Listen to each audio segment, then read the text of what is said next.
আপনি কি জানেন প্রতিদিন মাত্র 5 থেকে 10 মিনিটের এমন একটি ব্রেন ট্রেনিং এক্সারসাইজ আপনার যে কোনো জটিল কাজে ফোকাস আর শেখার সক্ষমতাকে আরো বেশি উন্নত করতে পারে? যে কোনো একটি গান, পডকাস্ট বা স্পিচ চালু করুন, কিন্তু এবার শুধু শুনবেন না, প্রতিটি শব্দ শুনে সঙ্গে সঙ্গে মনে মনে রিভার্স স্পেলিং করার চেষ্টা করুন।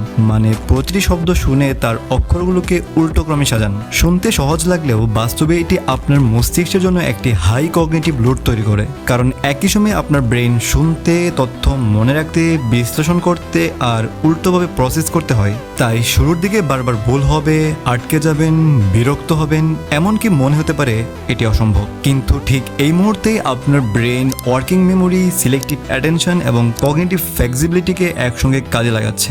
নিউরোসায়েন্টিস্ট মাইকেল মার্জেনিকের নিউরোপ্লাস্টিসিটি বিষয়ক গবেষণা বলে, নতুন ও মেন্টাল চ্যালেঞ্জিং কাজের নিয়মিত অনুশীলন মস্তিষ্কের শেখার সক্ষমতার সঙ্গে সম্পর্কিত নিউরাল নেটওয়ার্ককে আরও অভিযোজিত হতে সাহায্য করে, ফলে যে কোনো জটিল বিষয় শিখতে ও মনে রাখতে সহজ হয়।